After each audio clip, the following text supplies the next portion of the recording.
To welcome in on our Maximum Outdoor Equipment hotlines, Coach Matt O'Brien, Southwestern College basketball coach. Coach, how you doing this morning? Doing great. Thanks for having me this morning.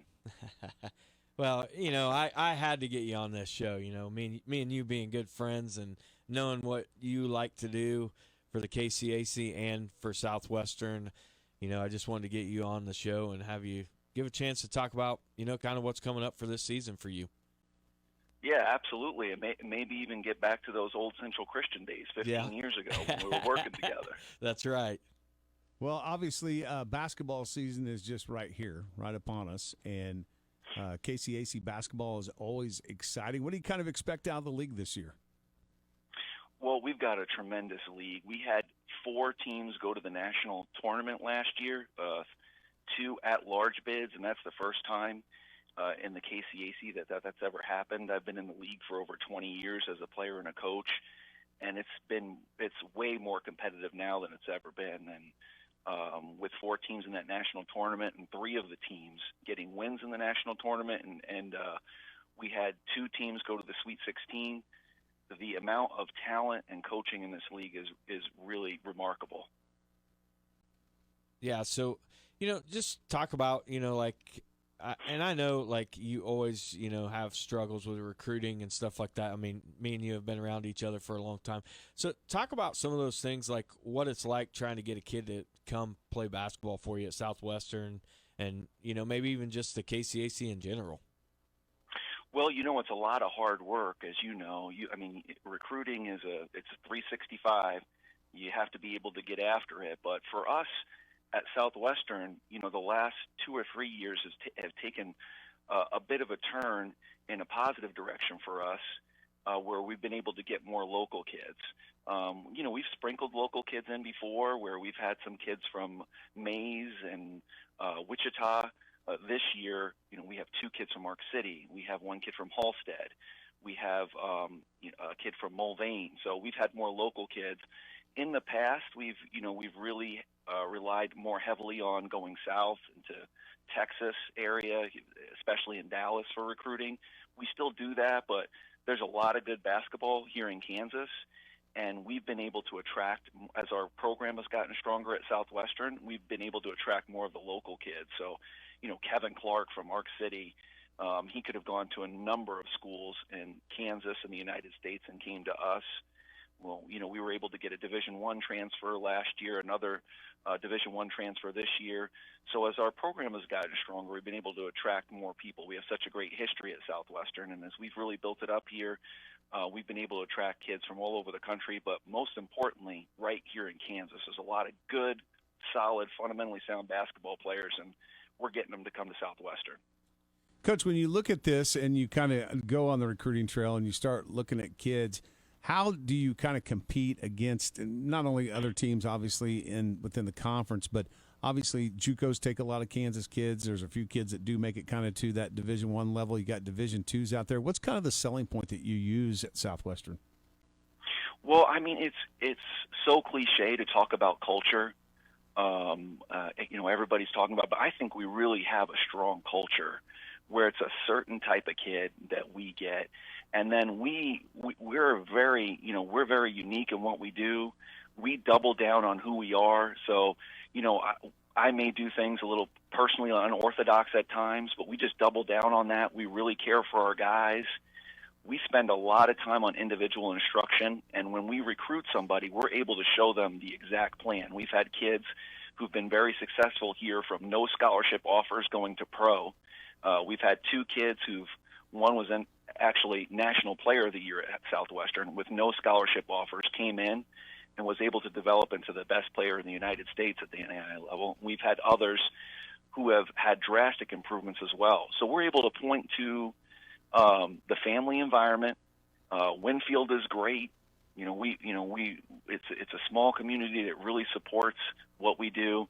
And then, Doug, if you've never been to the Fieldhouse, you have to come down. It is a national treasure. This is one of the best places for basketball in the United States. It's a national sports landmark, but I think it's still, a little secret here in Kansas that you have such access to one of the best facilities in the country to watch basketball. Yeah, I've coached a lot in that gym, and I've been there before just to see games, and I know exactly what you're talking about. And it's just a neat atmosphere that they have in there, And I think you've done an excellent job. And I know you're touching on kids and making splashes. I really think one of the kids that I've seen, and I know you got other good kids, but it's only because I know him. Your nephew has really definitely made a splash when he came to you and started playing for you. Yeah, I mean, he has flourished. He's expanded his game in so many ways. He was a good player at junior college. What we've just built on that. He had a good coach. Chris Gerber was from Conway Springs, a very good coach at Enid. As he came here, we've been able to work with him more, especially in the summer. In the NEIA, you can work with your players in the summer, and we spend a lot of time with Andrew on footwork. He is an unbelievable competitor. Both of his parents played at Friends University and were good players, very good players, and very competitive. Andrew's very competitive. I think one thing that's unique about him, I mean, he really is a unicorn. He's 6'7", and he's probably one of the best passers I've ever seen. I mean, he really can pass the basketball and has a great feel for the game, and he can do a little bit of everything at 6'7". He can play point guard. He can guard the center. He does a lot of things for us. He's shooting the basketball really well right now, so he's exciting to coach. And then also, Jeremy, it's been fun for me to have my family around more at games. I was being in the business for over 20 years and a head coach, my 17th year as a head coach. It's fun to celebrate some of the wins with your family, and having my mom and dad around more at all the games has been a lot of fun, and obviously my brother at more of the games. So this last couple of years has been really special for me.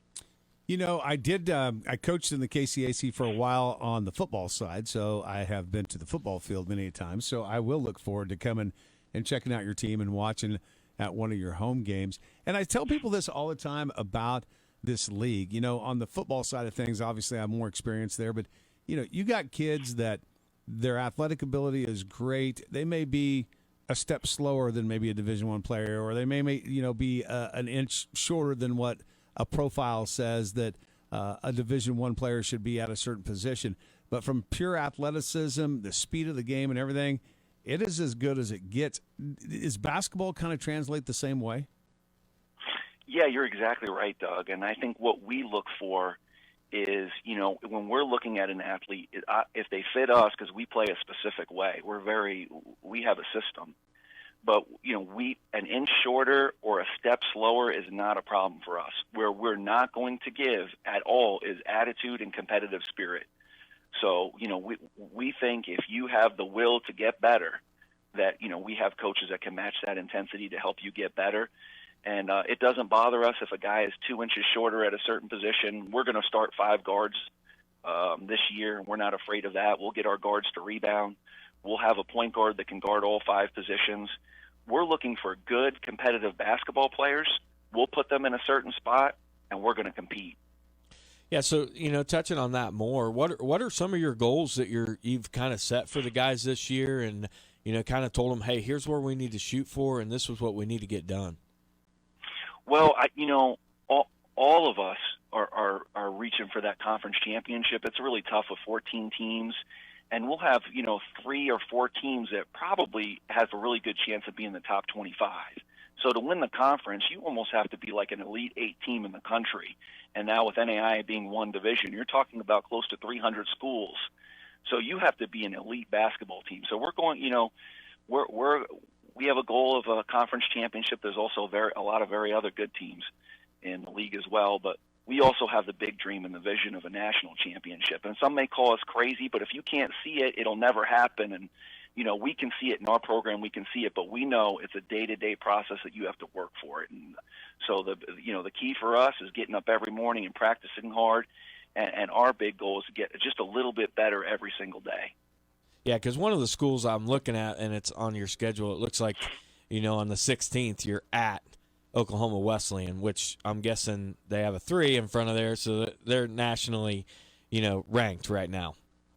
Oh, absolutely. Their coach he's won a national championship at Oklahoma Wesleyan. Has an unbelievable winning percentage. They run a great program. When we play them, it's a battle every single time. That game may be the best game in the country that night. At any level, we've played numerous overtime games with them. They'll be, if you are able to tune into that game, you'll see kids just pouring their heart out on the floor, competing at a very high level. What's really fun about it is they're really doing it for each other and their school. But all these kids, you'll watch both teams put their heart in it, not just for themselves, but for their teammates and their schools. Well, we certainly appreciate you taking some time and being on here with us this morning. I know that you're very excited to get the season underway, and we wish you the best of luck. And, heck yeah, I'll come out to a game. Yeah, I appreciate your guys' time. Thanks for having me on. I love talking about my guys. I love them and really appreciate the opportunity I get to coach at Southwestern. And thanks for letting me share just a little bit about our program.